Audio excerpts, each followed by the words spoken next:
Kami sambut firman-Mu dengan penuh sukacita. Haleluya. Amin. Selamat sore Bapak Ibu yang dikasihi Tuhan, para jemaat Golden Gate Community Church.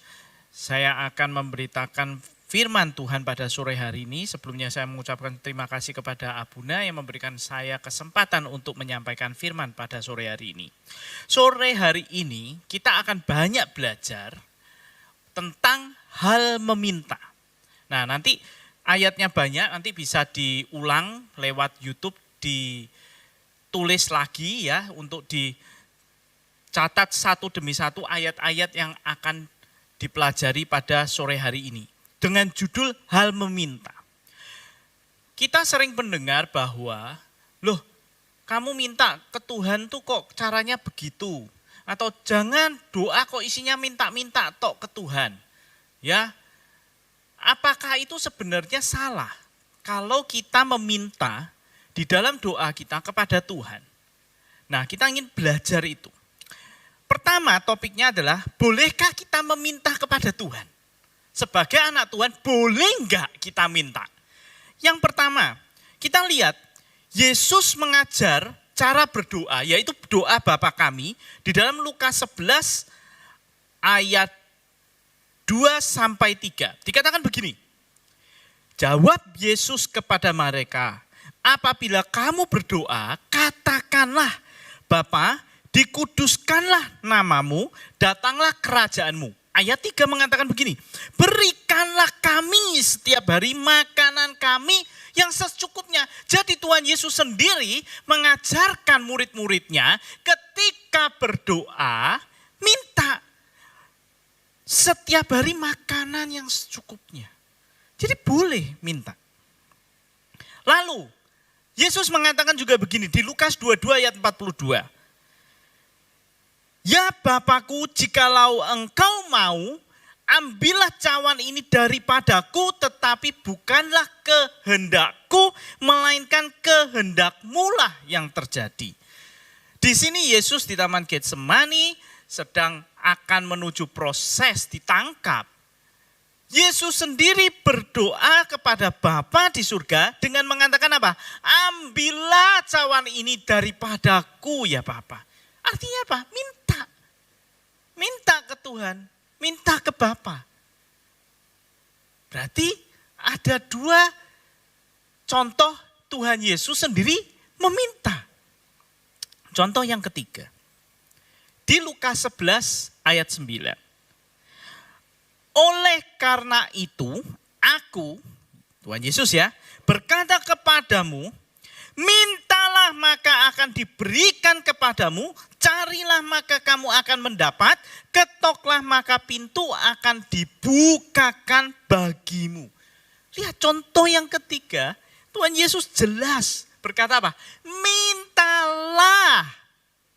Nah, sekarang kalau kita bisa membaca tadi 3 ayat dari Tuhan Yesus sendiri yang mengatakan seperti itu tentang meminta, boleh enggak kita meminta? Jawabannya jelas boleh. Boleh meminta, enggak salah kok meminta kepada Tuhan. Nah, alasannya apa?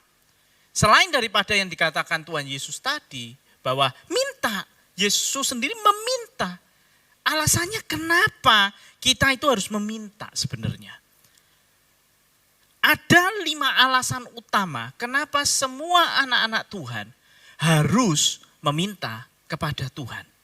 Yang pertama, yaitu ketika kita meminta, maka akan menunjukkan posisi kita di hadapan Tuhan. Artinya begini, kalau kita meminta kepada Tuhan, artinya Tuhan yang punya, kita enggak punya. Ya kan? Kita itu minta karena kita enggak punya. Kalau kita punya masa kita minta? Enggak kan? Kalau kita punya kita memberi, bukan meminta. Maka ketika posisi kita meminta kepada Tuhan, itu dengan jelas sekali menunjukkan Tuhan yang punya, kita enggak punya. Tuhan lebih tinggi, kita lebih rendah. Itu artinya ketika kita meminta. Karena enggak ada orang yang posisi memiliki segala macam, Dia meminta kepada orang yang tidak punya, nggak ada. Seseorang akan meminta kepada seseorang yang lain karena dia tidak punya dan orang lain yang dimintanya punya. Disinilah ketika anak Tuhan meminta kepada Tuhan dan Tuhan katakan minta. Kenapa? Karena di situ akan menunjukkan posisi kita di hadapan Tuhan seperti apa. Artinya kita juga tidak bisa menyombongkan diri. Kenapa? Karena kita tidak punya. Tuhan yang punya. Masa punya kita menyombongkan diri? Gak bisa. Tidak punya tidak bisa menyombongkan diri. Tidak bisa. Jadi di sini menunjukkan penundukan, perendahan posisi kita di hadapan Tuhan.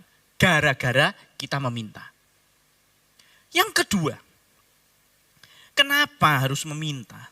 Karena kalau tidak meminta, lalu diberi, maka yang menerima tidak akan menghargai, bahkan bisa aja menolak loh. Ya kan? Loh aku kan gak minta. Kenapa dikasih? Anak saya begitu.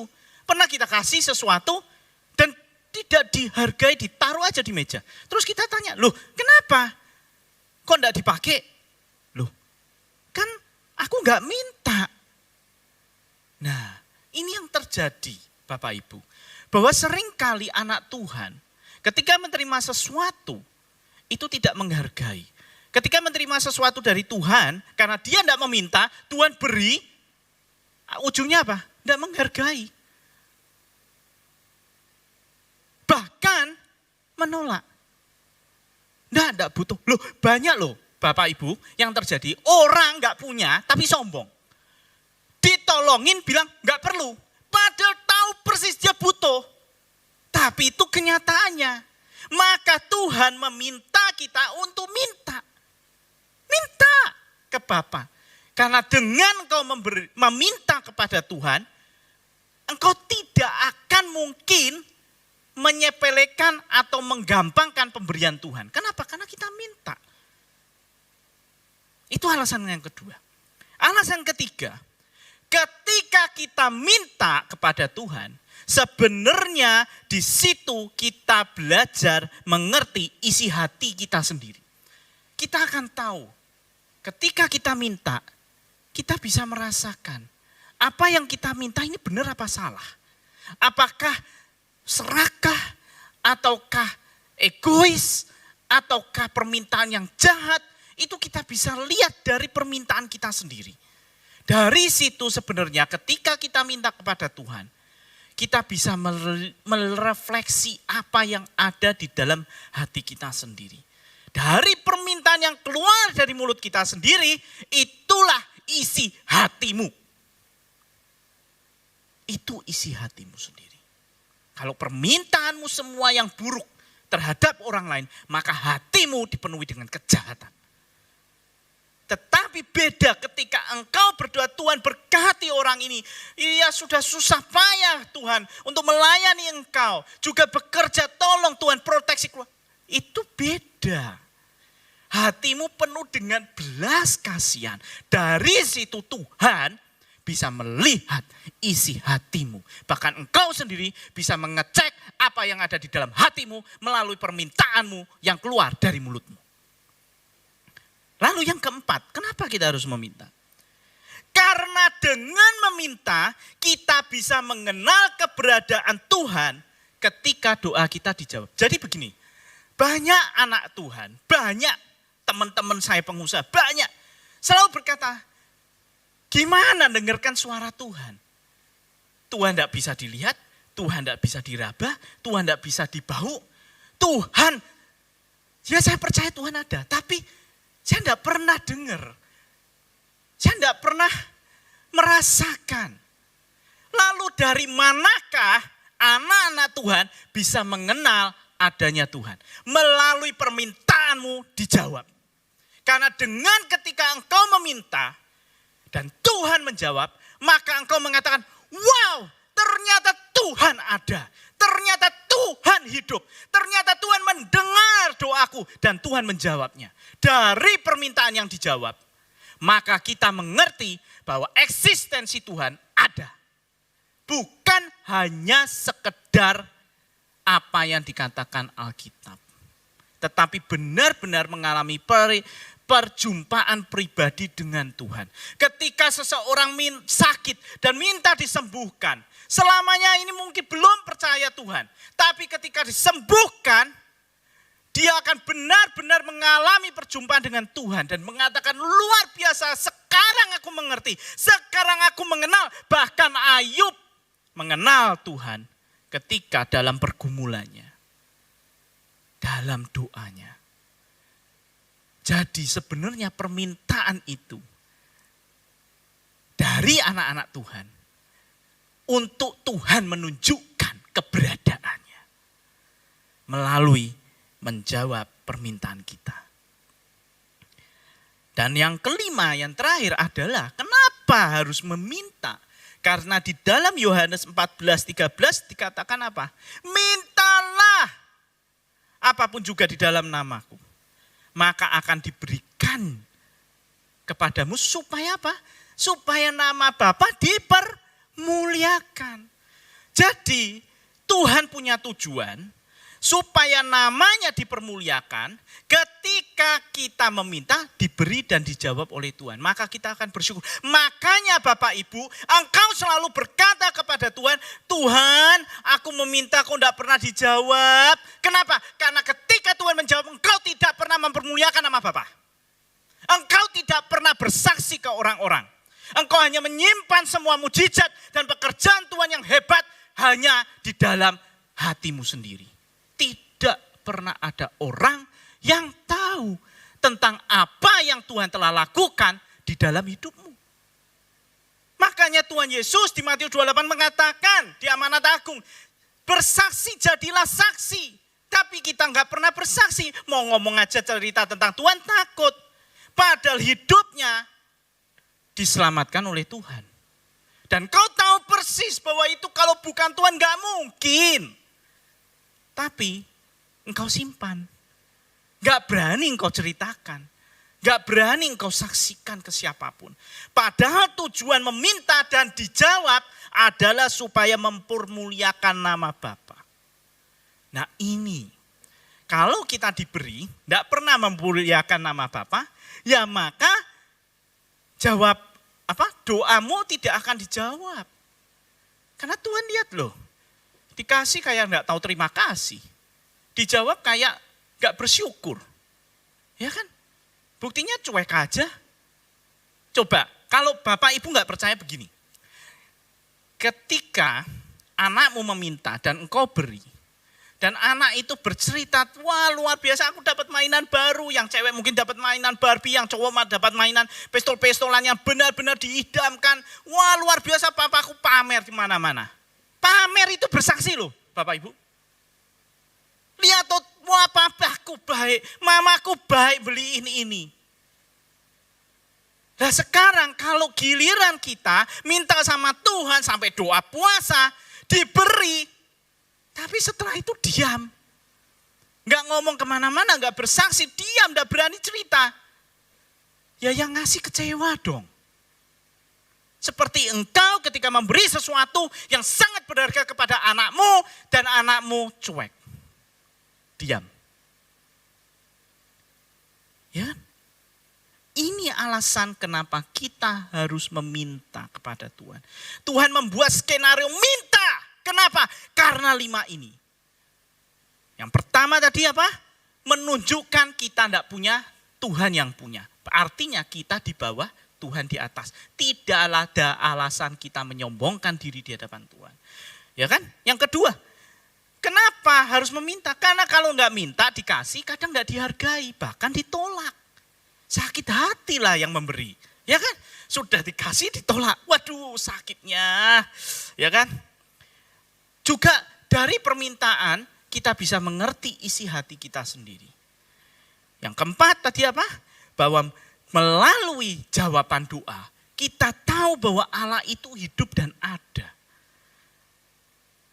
Walaupun kau tidak bisa mendengar suara Tuhan, walaupun kau tidak bisa melihat Tuhan, engkau walaupun kau tidak bisa merasakan hadirat Tuhan, tapi engkau tahu bahwa ada Tuhan yang menjawab doamu ketika doamu, permintaanmu dijawab. Dan yang kelima, meminta karena supaya kita memuliakan nama Bapa. tanpa ada mempermuliakan nama Bapa, yang memberi akan berhenti. Nah, itu baru membahas boleh enggak dan mengapa kita meminta. Sekarang kita tahu enggak tentang cara meminta? Kita belajar, jadi hari ini semua kita akan pelajari tentang hal meminta lengkap dalam 4 perspektif. Ya. Yang pertama cara meminta. Lukas 22 ayat 42 mengatakan begini. Ya Bapakku, jikalau engkau mau, ambillah cawan ini daripadaku, tetapi bukanlah kehendakku melainkan kehendakmu. Artinya begini, meminta itu tidak memaksa. Beda kalau meminta maksa itu apa artinya? Ya kan? Kayak di pinggir jalan gitu ya, ada preman ya kan, lewat, kasih enggak dompetmu. Nah, meminta apakah begitu? Memaksa. Minta ya jangan memaksa. Yesus saja mengajarkan, jikalau engkau Bapa mau. Ya kan enggak maksa. Tuhan Yesus kan enggak bilang gini, ambillah pokoknya ambil cawan ini. Enggak. Nah ketika kita berdoa, meminta kepada Tuhan, juga jangan modal maksa. Ngerti ya? Seperti itu. Yang kedua, Lukas 11 ayat 9 mengajarkan seperti ini. Oleh karena itu aku berkata kepadamu, mintalah maka akan diberikan kepadamu, carilah maka kamu akan mendapat, ketoklah maka pintu akan dibukakan bagimu. Nah di bahasa asli tensesnya itu adalah sesuatu yang dilakukan terus menerus. Artinya minta sampai sampai diberikan. Cari sampai ketemu dan ketok sampai pintu akan dibukakan. Nah, artinya kita harus meminta dengan terus menerus. Enggak apa-apa. Karena ada yang mengajarkan, minta itu jangan kayak enggak punya iman, minta terus. Loh, dikatakan di sini mintalah terus. Minta enggak apa-apa. Karena semakin kau meminta, engkau tahu keberadaanmu di hadapan Tuhan seperti apa. Dan ketika sampai engkau menangis, doa puasa minta dikasih Tuhan, wah kamu akan sukacita luar biasa dan bersaksi kemana-mana dan nama Tuhan dipermuliakan. Itu. Kita lihat cara meminta yang ketiga. Yakobus 4 ayat 3. Atau kamu berdoa juga, tetapi kamu tidak menerima apa-apa. Karena kamu salah berdoa. Sebab yang kamu minta itu hendaklah kamu habiskan untuk memuaskan hawa nafsumu. Jadi gini loh Bapak Ibu. Anak kita itu kan sering meminta ya. Para orang tua nih. Sekarang kalau anakmu alergi sama coklat. Atau giginya sudah bolong-bolong semua. Tetap minta permen yang lengket-lengket itu di gigi. Engkau sebagai orang tua ngasih enggak? Kasih enggak? Saya tanya sebagai orang tua, kasih enggak? Kalau enggak kau kasih, enggak diberikan, alasannya apa? Karena permintaan anakmu itu ya tidak baik untuk dirinya. Hanya untuk memuaskan hawa nafsu anakmu yang pengen makan sesuatu yang manis. Padahal dengan makan itu giginya rusak, tambah rusak. Nah, Bapa di surga sama. Engkau salah minta, permintaanmu itu hanya untuk memuaskan dagingmu. Ya Tuhan tidak bakal ngasih toh. Itu artinya apa? Tuhan itu sebagai orang tua Bapa yang baik. Enggak mungkin memberi apa? Batu kepada anaknya atau apa? Ular kepada anaknya ketika meminta roti. Enggak mungkin. Jadi coba dicek. Kalau engkau sering meminta, sudah meminta, tapi Tuhan tidak pernah mengabulkan. Jangan-jangan permintaanmu adalah memuaskan hawa nafsu dagingmu. Sehingga Tuhan sebagai Bapa yang baik menolak. Oke. Yang keempat, cara meminta yang keempat. Yohanes 16 ayat 24. Sampai sekarang kamu belum meminta sesuatu dalam namaku. Mintalah, maka kamu akan menerima supaya penuhlah sukacitamu.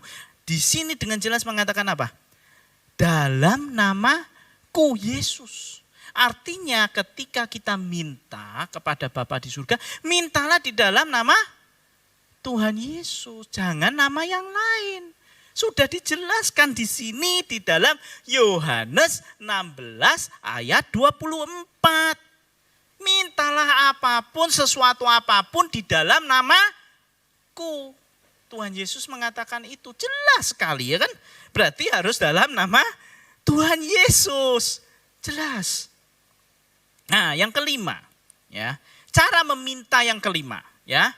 Adalah Matius 18 ayat 19. Dikatakan begini, dan lagi aku berkata kepadamu, jika dua orang daripadamu di dunia ini sepakat meminta apapun juga, permintaan mereka itu akan dikabulkan oleh Bapakku yang di surga. Tapi syaratnya adalah dua orang atau lebih sepakat. Nah, sepakat ini memang banyak yang membantah begini. Loh, aku sudah sepakat, tapi tidak terjadi. Tidak dijawab tuh. Nah, kadang suami istri, ini saya alami sendiri ya. Bahwa ketika sepakat. Tapi dalam hati tidak sepakat. Mulut sepakat. Hati tapi, aduh, ganjel gitu ya. Ya sudah, itu tidak sepakat. Artinya kalau sepakat, yaitu di dalam hati, pikiran, jiwamu, rohmu sepakat. Sama pasanganmu. Sepakat. Seluruhnya sepakat. Gak ada keraguan, gak ada beda di mulut, beda di hati. Apalagi waktu mengucapkan janji nikah. Di mulut semua keluar, hafalan lancar. Tapi hati sebenarnya berbeda. Ya itu enggak ada artinya. Enggak ada artinya. Coba pasang pengantin ya. Kalau salah satu pengantin tahu bahwa apa yang diucapkan janji nikah itu tidak sepenuh hati. Apakah dia enggak marah? Apakah dia enggak kecewa? Apakah dia tidak akan meninggalkan pasangannya? Kalau tahu ternyata hatinya berbeda dengan apa yang diucapkan melalui janji pernikahan. Itu yang terjadi.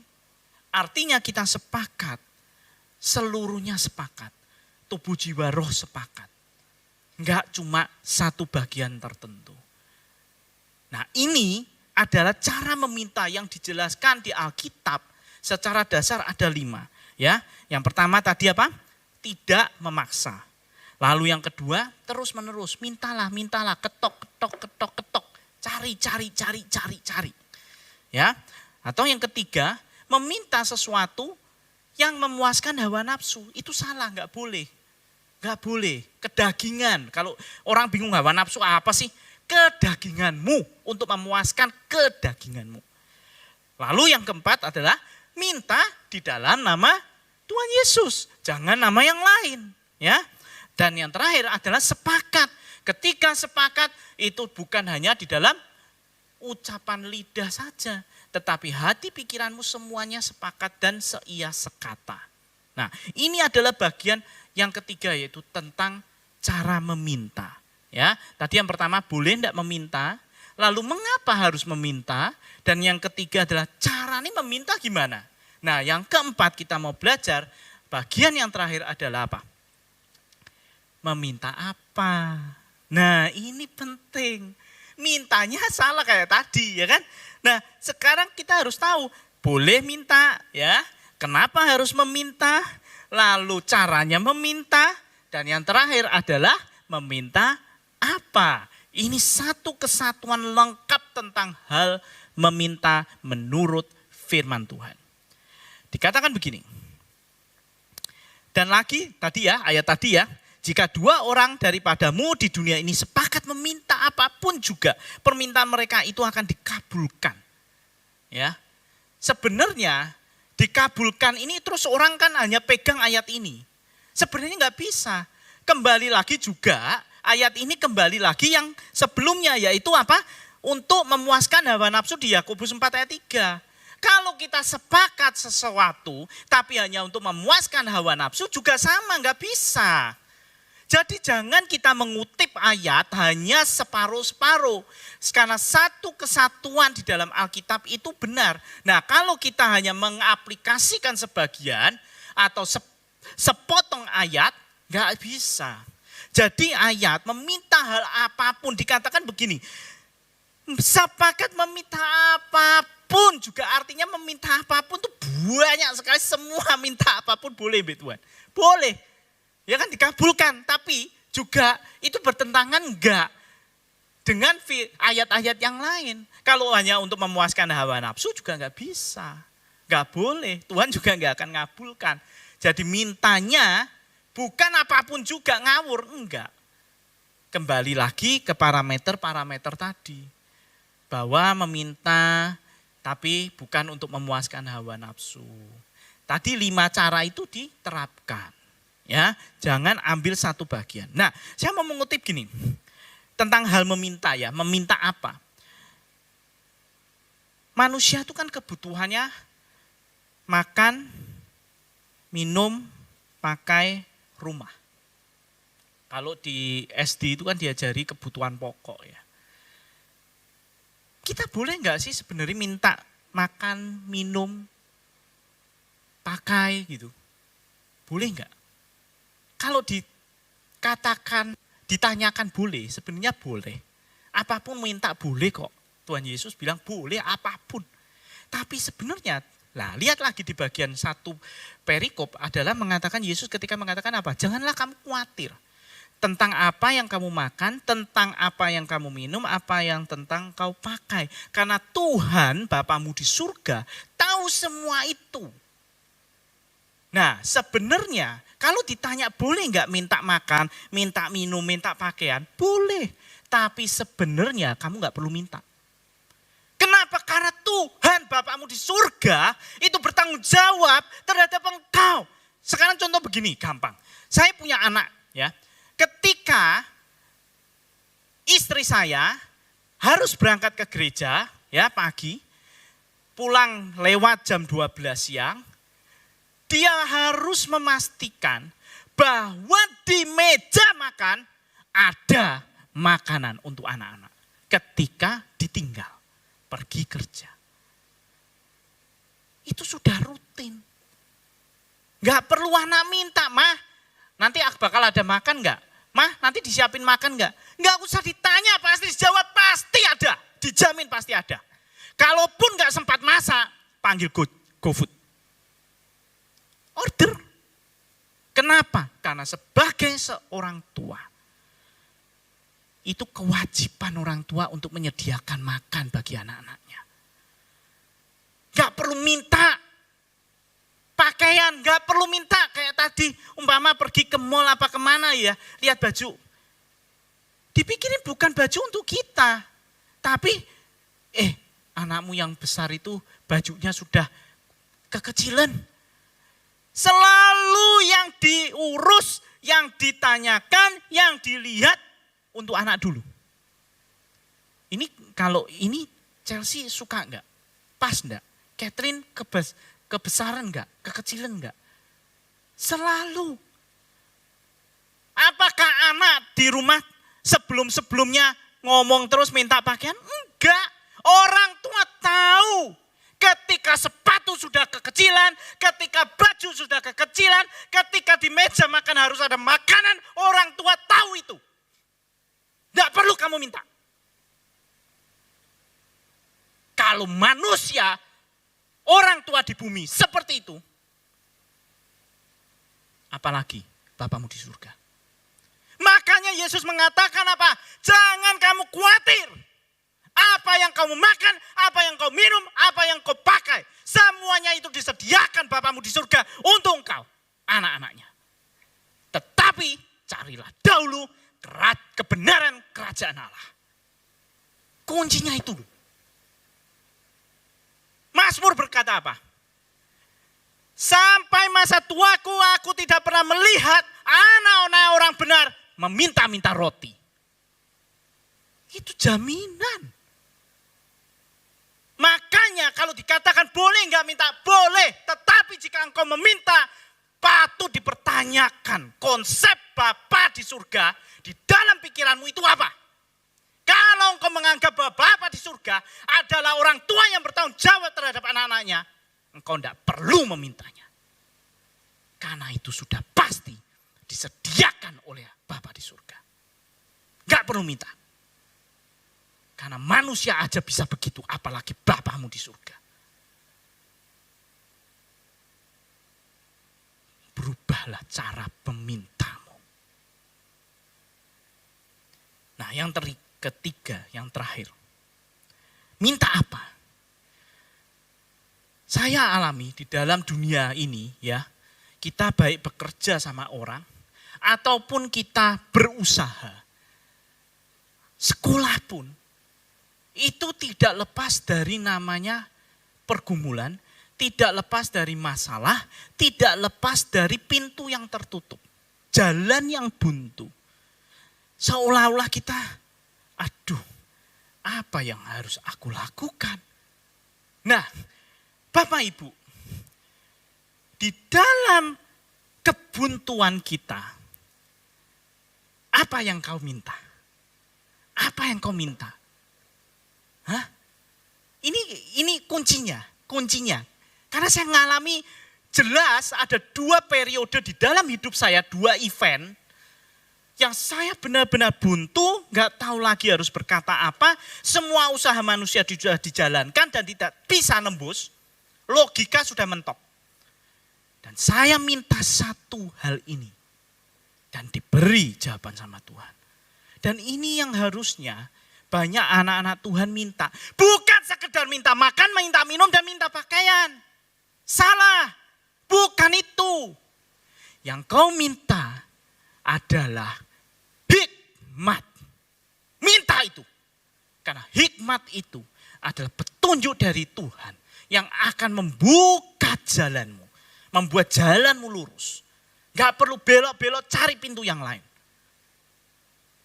Kenapa banyak anak Tuhan selama ini hanya minta makan, minum, pakaian. Tapi tidak pernah, istilahnya apa? Minta ikan. Tapi tidak pernah minta kail. Gak pernah minta kail. Hanya minta ikan. Salah. Kita harus minta kail. Pancingnya itu loh. Bahkan kalau sudah dikasih, kita coba, loh kok tetap tidak dapat ikan? Minta sama Tuhan hikmat, aku harus mancing di mana? Di situ, di sana, di mana? Buktinya ketika murid-murid Yesus menebar jala semalaman, mereka nelayan tangguh loh, ya kan, pengalaman. Mereka nggak dapat apa-apa tuh. Tapi ketika Tuhan Yesus bilang, tebarkan lagi ke sana. Dapat begitu banyak. Itu petunjuk dari Tuhan Yesus. Tebarkan lagi ke sana. Nah, itu yang kita butuhkan. Hikmat. Petunjuk Tuhan. Apapun yang kau lakukan. Apapun yang kau alami. Kebuntuan apapun. Kesulitan apapun. Yang kau perlukan cuma satu. Minta hikmat Tuhan. Dan ketika itu turun akan membuka jalanmu lebar-lebar. Saya saksikan 2. Nah, ya, ini mau saya saksikan di mimbar ini. Supaya apa? Menunjukkan Tuhan, aku meminta hikmat, engkau beri dan aku permuliakan namamu di atas mimbar. Pertama, saya buka toko, ya. 6 bulan penjualan, hampir gak ada. Dan saya stres. Saya dosen, ngajar marketing, ya. Semua cara, trik, semua sudah aku lakukan. Gak berhasil tuh. Bingung saya. Saya sudah pakai metode push and pull. Semua teori sudah saya pakai. Saya ngajar murid-murid, saya pakai. Gak berhasil. Saya bingung, Bapak Ibu. Ini gimana? Salahku apa ya? Salahku di mana ini? Tapi semua teori sudah saya jalankan tidak berhasil. Akhirnya apa? Saya minta hikmat. Saya minta Tuhan, tolong berikan aku petunjuk. Kesalahanku ada di mana? Aku harus masarkan kemana ini sebenarnya barang ini? Kenapa nggak ada yang mau beli? Tiba-tiba turun satu kata aja. Badut, cuma itu toh. Nah orang lain, nah ini ya kuncinya ya. Ketika engkau minta hikmat dan itu turun, maka orang lain nggak ngerti. Orang lain nggak ngerti. Seperti mimpi ke Firaun, Firaun nggak ngerti, yang ngerti Yusuf. Sama, ketika hikmat turun yang ngerti hanya engkau yang meminta. Maka begitu kata badut, itu masuk tek, sekian detik langsung saya ngerti. Oh maksudmu ini Tuhan. Dengan itu langsung saya hajar, saya cari semua badut. Seluruh pantura saya hubungi. Dan boom, langsung sales naik melesat. Itu contoh satu. Contoh kedua, ketika saya ngajar di Unika, saya ngurus NIDK, nomor induk dosen khusus. Nah, syaratnya saya harus punya penyetaraan ijazah S2 saya dari luar negeri. Kalau ijazah luar negeri itu tidak disetarakan dengan Indonesia, ada surat penyetaraannya, maka nggak dianggap saya lulus S2. Tetap dianggap saya lulus S1 karena S1 saya di Jakarta. Paham ya? Nah, sehingga saya nggak bisa ngajar S2, nggak bisa ngajar S1. Karena S2 saya nggak diakui gara-gara tidak ada penyetaraan ijazah. Nah, untuk ngurus penyetaraan ijazah saya urus. Saya urus selama setahun, mentok nggak bisa. Lewat online, saya upload semua, bingung, saya nggak ngerti. Sampai ketika setahun kemudian, ya dari pihak Unika itu mengirim surat ke saya menyatakan bahwa pengurusan NIDK Bapak Yimi Iskandar dihentikan, ditunda sampai penyetaraan ijazah itu keluar. Nah baru saya sekarang kabut, saya langsung ngurus lagi, padahal dulu sudah. Tapi mentok, saya bingung syaratnya karena gini. Saya kan nggak ngerti, waktu kuliah S2 saya bakal ngajar ngajar berapa puluh tahun kemudian. 25 tahun kemudian kan saya nggak ngerti. Sehingga saya nggak nyimpen paspor saya nggak nyimpen visa saya yang Amerika. Saya nggak nyimpen semua dokumen-dokumen saya yang di Amerika, saya nggak nyimpen. Saya hanya pakai fotokopi semua, asli hilang semua. Nah itu nggak bisa, ditolak semua, nggak bisa. Saya mentok akhirnya, ini gimana ini? Ya, setahun kemudian akhirnya saya tanya sama seseorang dosen yang sudah pernah ngurus. Dijelaskan ini. Oke. Lebih jelas sekarang syaratnya ini, kalau paspor hilang kamu cari ini, kalau visanya nggak ada cari ini. Jadi saya penuhi semua. Itu pun yang aneh, email sebelumnya yang pertama kali setahun lalu saya urus, email nggak ada respon sama sekali. Ini yang kedua, karena sudah di ultimatum, semua email yang saya pilih untuk saya kontak semuanya jawab. Tentu saja saya berdoa dan meminta.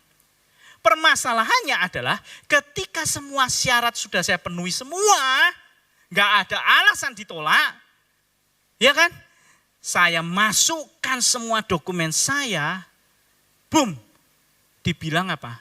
Sistemnya sudah terlalu lama saya apply sehingga ngelok. Waduh, nggak bisa masuk, saya nggak bisa upload apa-apa. Jadi pakai login yang setahun yang lalu nggak bisa semua. Saya pakai login yang kedua, saya bikin baru. Ya kan, saya pikir, oke, expired, saya bikin baru. Saya masukkan, dibilang apa? Nggak bisa, nama Anda sudah terdaftar di sebelumnya. Waduh, lah ini gimana saya pikir. Pakai login yang lama, setahun lalu nggak bisa. Pakai login yang baru dibilang, kamu sudah terdaftar. Wah, repot, pusing. Telepon Jakarta ke Dikti nggak bisa. Ya udah, berangkat ke Jakarta. Berangkat ke Jakarta pagi-pagi, jam 6 pagi sudah standby, nunggu pintu dibuka, saya masuk pertama. Saya sodorkan semua, ya dokumen saya dijawab cuma begini. Waduh Pak, ini semua ngurusnya harus online, nggak bisa fisik begini. Loh, lah Pak, sekarang saya gimana online? Luang saya ditolak sana, ditolak sini, nggak bisa masuk. Login pertama nggak bisa, login yang kedua juga nggak bisa. Terus gimana? Oh oke Pak, jangan khawatir. Bapak silakan pulang. Nanti sebelum 2 kali 24 jam login Bapak yang awal akan kami buka sehingga Bapak bisa upload untuk semua dokumen yang sudah dilengkapi. Wah puji Tuhan, saya pulang kan. Ngapain lagi di lama-lama di Jakarta lah ya. Pulang. Nah begitu pulang, saya tunggu sampai 3 kali 24 jam gak bisa. Saya bingung, aduh Tuhan, haruskah aku ke Jakarta lagi? Jawabannya sama lagi. Ini gimana? Aduh, terus saya ingat tentang Salomo. Hikmat Salomo. Ketika Tuhan menawarkan Salomo, mintalah apapun. Ya kan? Salomo enggak minta kekayaan, umur panjang? Enggak. Minta apa? Hikmat. Supaya apa? Supaya aku bisa memimpin bangsa Israel dengan benar. Lihat, tujuannya bukan untuk memuaskan hawa daging, hawa nafsunya. Nah, saya pakai cara yang sama. Saya bilang, Tuhan, saya enggak punya surat ini, NIDK saya enggak keluar. NIDK saya enggak keluar, saya enggak bisa ngajar. Tuhan, aku tahu persis, Engkau yang menyuruh aku masuk ke kampus untuk ngajar. Dan melayani mereka melalui materi-materi pengajaran saya dikemas dikemas dan diramu dengan tentang rohani. Sekarang engkau tahu persis. Tanpa surat itu, aku nggak bisa lanjut mengajar. Proses berhenti. Sekarang Tuhan berikan satu hikmat. Bagaimana surat ini bisa keluar. Tiba-tiba cuma satu kata. Nik, gitu aja.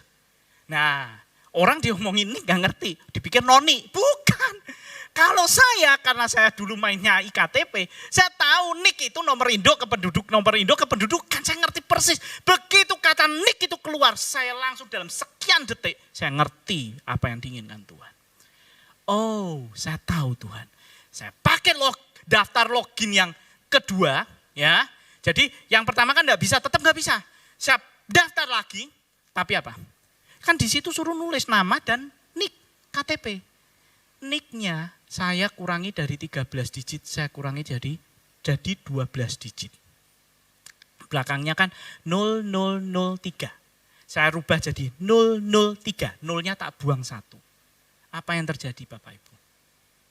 Masuk tembus. Bayangin.